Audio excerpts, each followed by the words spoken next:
Aqui estamos para mais uma aula do nosso curso de Teologia da Perfeição Cristã. Cumprimentamos a todos, desejamos que todos estejam na paz de nosso Senhor Jesus Cristo e sob a proteção do manto de nossa Mãe Santíssima. Iniciemos então com a nossa oração ao Divino Espírito Santo.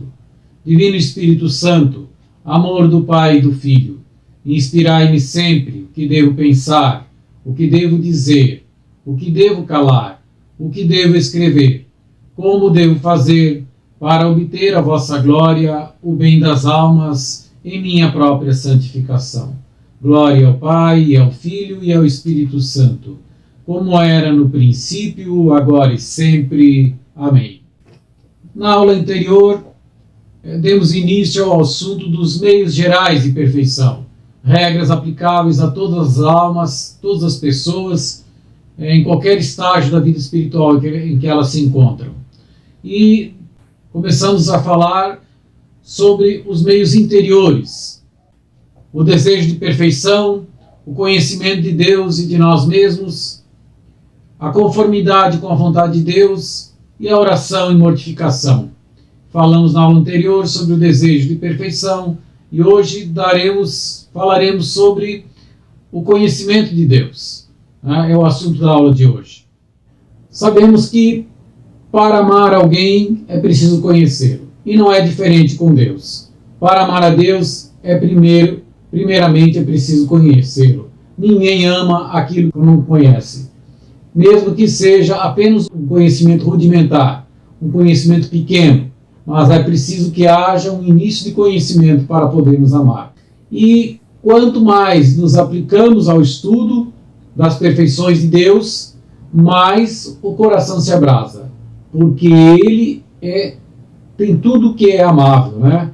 Ele é a plenitude do ser, Ele é a beleza maior, Ele é a bondade, Deus é o amor.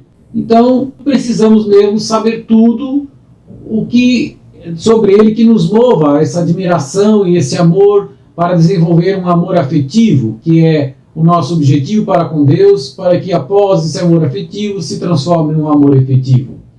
Então precisamos saber sobre a sua existência, sobre a natureza, sobre os atributos divinos, sobre suas obras, mas também, sobretudo, sobre a intimidade com Deus, sobre as suas relações conosco.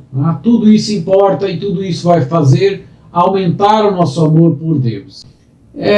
Em relação à existência, a filosofia, através de Santo Tomás, procura provar racionalmente a existência de Deus. Mas isso não é tão simples, não vamos entrar aqui. Quem quiser ver, pode ver o próprio livro do Padre Tanqueray, ou na Suma Teológica, no volume 1 da Suma Teológica de Santo Tomás, as teorias que ele coloca. São interessantes, mas seria muito complexo explicar aqui agora.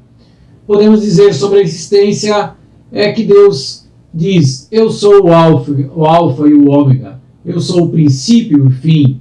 Eu sou eterno, sempre existi. Isso nos dá que a sua natureza é a causa primeira. A natureza de Deus é a causa primeira de todos os seres.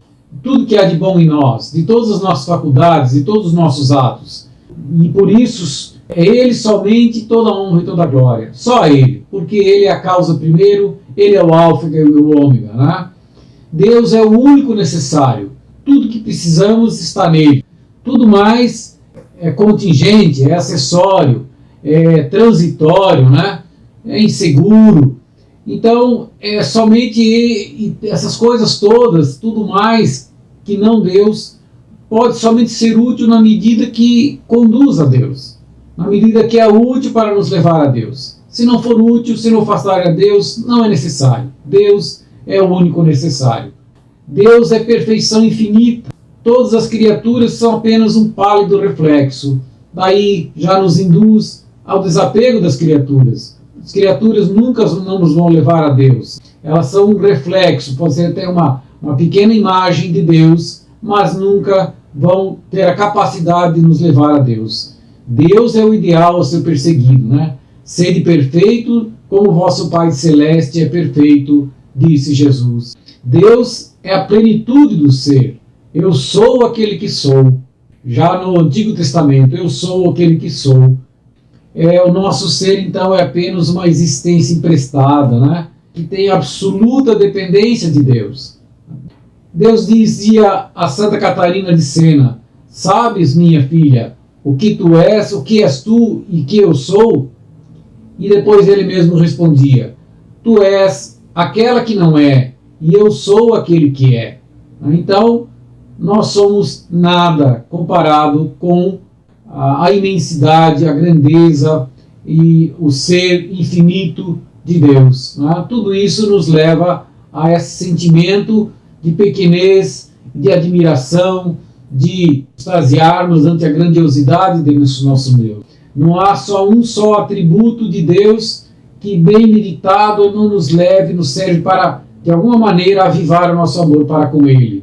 Então, primeiro, Deus é simples, tudo conduz à simplicidade. A nossa missão é sair de nós para ir ao encontro de Deus, abandonar-nos para encontrar Deus, diminuir para que Ele cresça. E isso implica amor e sacrifício. É muito simples, em princípio. A gente que às vezes complica demais. Então Deus é simples, Deus é amor, e o amor, na sua essência, é simples. Depois, a imensidade. Às vezes, quando refletimos na imensidade, causamos um impacto, que Deus é imenso, né? Tudo envolve, nele nos movemos e somos, né? Essa imensidade é algo assim que às vezes nos assombra até, né? Depois, outro atributo divino, Deus é eterno, né? Por isso, sendo eterno, faz com que nos desapeguemos de tudo que é passageiro, tudo que é transitório, né? E nos dá, assim, uma tranquilidade, né? De sabermos que tem alguém que sempre estará lá, que é eterno. E além disso, que não muda, que é um outro atributo divino, a imutabilidade. E que isso nos ajuda a nos manter serenos nas mais diversas situações da vida, a nos manter na mansidão necessária para enfrentar tudo, para que mantenhamos também essa união íntima e duradoura com Ele, nesse Deus também imutável. Depois também Deus é plenamente ativo, Ele é ato puro, vai dizer São Tomás. Deus é ato puro, também faz com que nós não caiamos então na indiferença, ou no chamado quietismo, de achar que só temos que receber e nada fazer, nada corresponder. Não, Deus é ato, nos chama à atividade. Deus também é onipotente, inspira-nos com isso uma confiança filial, porque sabemos que Ele tem poder, Ele pode tudo. E a isso também nos inspira a nos abandonar a esse Deus, e isso facilita muito a oração, porque sabemos que pedimos a alguém que tem poder, alguém que pode fazer as coisas, alguém que pode ir adiante de nós, que pode desembaraçar os nossos nós da nossa vida. E um outro atributo, Deus também é santo, e a santidade faz com que a gente, querendo imitá-lo, odeie o pecado, rejeite o pecado, tenha aversão ao pecado, à pureza, e buscamos, e ao mesmo tempo busquemos a pureza de coração que conduz a essa íntima união com Deus. E só os puros verão a Deus. Então, exige-se de todos a pureza de coração. Depois ainda Deus, como já falamos, é beleza, é bondade, é amor, que tudo isso arrebata nosso coração, faz nos tornarmos fervorosos, ter impulsos de amor e de reconhecimento para com Ele. Então, todos os atributos divinos, se meditarmos cada um deles separadamente, todos eles nos levam a amá-lo cada vez mais. Além disso, também a meditação das verdades reveladas por Deus também fazem aumentar o nosso amor. A sua fonte de Deus, que é a própria Trindade, Pai, Filho e Espírito Santo. Depois, as primeiras comunicações que fez o homem, a elevação do homem, a união com Deus, né, do primeiro homem, e a santificação dele pela graça santificante, né? Depois da queda, a restauração pela encarnação de Jesus, depois pela sua paixão e morte e ressurreição, a difusão de Deus pelo mundo, pela igreja e pelos sacramentos, que Deus se humilha novamente, vindo a nós num pedaço de pão e num pouco de vinho. E além disso também a sua consumação na glória. Meditando essas coisas sempre elevam a nossa alma, sempre fazem-nos querer aproximar-nos cada vez mais de Deus e amá-lo cada vez mais. Então, da nossa parte, além dessa meditação, cumpre-nos em primeiro lugar, para adquirir esse conhecimento de Deus, o estudo da teologia. Sabemos que não há uma necessidade estrita, que até ignorantes podem amar muito a Deus, mas aqui, isso não é desculpa para os que têm cultura, para que têm letras, que têm alguma instrução. Busquem a Deus pelo estudo. E podemos estudar a filosofia ou a teologia de duas maneiras. Ou somente com a mente, nos abstraindo dos sentimentos, né? Como se estuda qualquer uma outra ciência, como o estudo física, matemática, etc. Algo técnico. E a outra é um estudo com a mente e o coração. E essa é a maneira que gera piedade. Veja, quando amamos alguém, queremos saber tudo sobre ela, né? Queremos saber sua história, o seu comportamento, os detalhes da sua vida. Então, se amamos a Deus, estudamos a teologia com esse intuito de amá-lo ainda mais, de querer saber. Então, essa é um estudo piedoso, né? Então, quem estuda com espírito de fé acaba amando cada vez mais aquele que a teologia nos revela, porque a teologia vem como auxílio, né, para ajudar-nos a amar mais a Deus cada vez mais sobre todas as coisas. E isso é mais forte ainda quando são auxiliados pelos dons do Espírito Santo de ciência e entendimento. O dom de ciência que faz, já vou explicar daqui a pouco, faz nos elevar das criaturas ao Criador. E o de entendimento que nos revela as harmonias do conhecimento divino. Mas Santo Tomás vai dizer que ele aprendeu muito mais na escola do crucifixo, ou seja, na meditação e na oração, que nos livros dos doutores. Então, o estudo só não basta. É preciso também meditar e orar. Meditar nas verdades evangélicas, nos santos evangelhos, no próprio Novo Testamento inteiro, principalmente nos evangelhos. Essa meditação e oração vai nos trazendo a luz do Espírito Santo. No silêncio da oração, Deus fala mais facilmente. Acabamos entendendo mais profundamente as coisas. Vem o Espírito Santo com seu dom de entendimento e às vezes revela coisas que nunca entendíamos, lemos várias vezes, não compreendemos, e um dia temos uma luz. Veio a luz do entendimento através do Espírito Santo. Compreendemos com essa luz a palavra de Deus muito melhor. A mente se ilumina, o coração se abrasa e a vontade com isso é posta em movimento. Temos vontade de fazer algo para Deus, temos vontade de nos santificar mais, temos vontade de levar a palavra de Deus adiante, temos amor no coração para querer distribuir para os outros. Então esse Espírito Santo comunica esses dons de ciência e entendimento e de sabedoria também. O de sabedoria, no fundo, sabedoria tem muito mais a ver com a palavra sabor do que com algo de um conhecimento profundo. Ele é, na verdade, um conhecimento experimental, falando em sentido amplo. Tem um conhecimento e experimento ele no coração.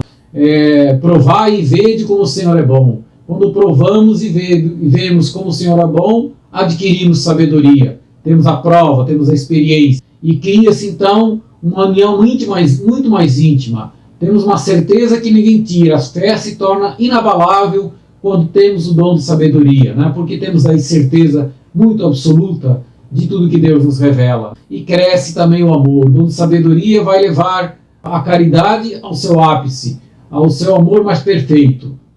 E um terceiro elemento para fazermos conhecer mais a Deus é criar o hábito de ver Deus em todas as criaturas e acontecimentos.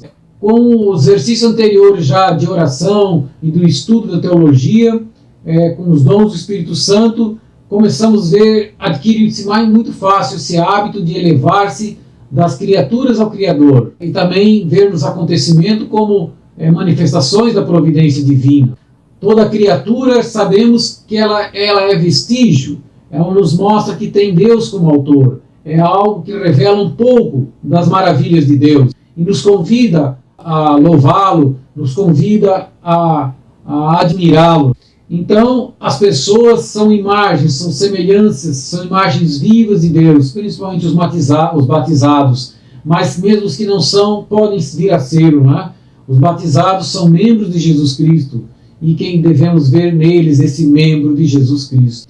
E além disso, também os acontecimentos, todos os acontecimentos, felizes ou infelizes, são manifestações da providência, principalmente para os que amam a Deus. Tudo concorre para os que amam a Deus. Então, esses acontecimentos são previstos pela sabedoria divina para nos santificar. São tidos e temos que simplesmente confiar nisso, nos abandonar a essa providência divina, confiando que tudo concorre para o nosso bem. Portanto, de tudo podemos tirar proveito, tanto das criaturas que nos mostram um pouco dos vestígios de Deus, como nos acontecimentos que nos revelam a sua vontade providencial dele para nos unir, para nos santificar. Além disso, um outro exercício muito importante é o exercício que é baseado na onipresença divina, que é um outro atributo. Deus está em todos os lugares ao mesmo tempo, e é nele que temos a vida, o movimento e o ser. Então estamos nele e com ele. Para encontrar Deus não precisamos ir buscá-lo no céu ou em outro lugar, podemos encontrá-lo mesmo dentro de nós e também nas criaturas que nos rodeiam. Por isso, a oração, ela também é essa manifestação desse encontro com Deus. O Senhor está perto daqueles que o invocam, como diz o Salmo 114. Essa invocação, quanto mais contínua, vai exercitar essa presença de Deus em nós. Jesus até vai dizer, orai sem cessar. Então, às vezes, durante o dia, com jaculatórias, a cada poucos instantes, a cada meia hora, a cada uma hora, levantarmos essa oração a Deus. E falamos levantarmos, às vezes apontarmos para dentro de nós mesmos. Porque se Deus habita em nós, podemos simplesmente imaginar dentro de Deus nós, fazer aquela pequena conversa. As orações podem ser mais curtas ou mais longas, mas, assim, na minha experiência pessoal, recomendo que sejam curtas, talvez mais frequentes, mas mais curtas, poucos segundos, porque senão estamos com pressa no nosso trabalho, nos nossos afazeres, e não damos aquela parada necessária. E se for, às vezes, 10, 15 segundos, uma oração muito curta, lançando nossa atenção amorosa para dentro de nós, para a Santíssima Trindade que habita em nós, e simplesmente fazemos uma jaculatória, Senhor, eu te amo, Senhor, tu sabes tudo, sabes que eu te amo, ou qualquer outra semelhante, Senhor, tem piedade de nós, tem misericórdia de mim, etc. Qualquer uma oração, elevando esse pensamento para a Santíssima Trindade que habita em nós. E isso vai sempre afervorar o nosso amor. Como dizia já Santa Catarina de Sena, que basta entrar dentro da cela interior do nosso coração para contemplar com os olhos da fé o hóspede divino, aquele que habita em nós. Então contemplamos com os olhos da fé Deus que está em nós e fazemos isso muitas vezes durante o dia, ajuda-nos muito. Tem uma série de vantagens. Primeiro, isso faz-nos evitar o pecado, porque se sabemos que Ele está em nós, não ousamos, temos mais cuidado em não pecar, porque Deus está aqui, eu vou sujar a minha alma, que Deus habita, que eu sei que está dentro de mim, começo a ter essa consciência mais forte da presença de Deus em mim. E depois também estimula muito o nosso ardor. É como se comparar quando estamos no nosso trabalho e o chefe está perto. Queremos mostrar serviço, queremos mostrar que estamos trabalhando bem. Assim, tendo a consciência que esse mestre supremo, esse chefe supremo está dentro de nós, como que vigilante, queremos trabalhar melhor, queremos ser mais puros, mais santos, queremos nos comportar melhor como os cristãos mais corretos. E também dá-nos uma confiança ao termos desenvolver essa certeza que Deus está conosco, dá essa sensação de invencibilidade. São Paulo dizia, quem nos separará do amor de Cristo? A tribulação, a angústia, a perseguição, a fome, a nudez, o perigo, a espada, nada vai nos separar. Se sabemos que estamos com Ele, que Ele está conosco dentro de nós, temos essa convicção que somos invencíveis, que tudo podemos com a força dEle, não com a nossa. Além disso, para nós é uma grande alegria, né, pensar que já possuímos a Deus dentro de nós, aqueles que vão possuir com plenitude no céu, que já somos escolhidos por eles, porque Ele já habita em nós, já nos convertemos, já temos a graça do Espírito Santo, a Santíssima Trindade já habita em nós, estamos com Ele. Então, é muito recomendável todos esses exercícios, o estudo da teologia, a oração e a meditação, e principalmente esse exercício da presença de Deus. Recomendo muito que se faça esse exercício, sempre com orações curtas. Busque algo para fixar o horário, um relógio com um bip, ou se trabalha na frente do computador, algum programinha que te alerte a cada meia hora, ou algum ato que você repita várias vezes durante o dia. Associe aquele ato, por exemplo, dona de casa, lavou a mão, faz uma jaculatória, passou uma peça de roupa, faz uma jaculatória, e assim vamos exercitando, vai associando, cada vez que eu lavo a mão é hora da minha jaculatória, e assim, associando a várias atividades, não vamos esquecendo menos, né? E cada vez mais exercitando essa presença de Deus em nós. Sobre esse assunto era o que tínhamos para tratar no dia de hoje. Agradecemos a atenção de todos. Seja louvado nosso Senhor Jesus Cristo. Salve Maria, nossa mãe. Muito obrigado.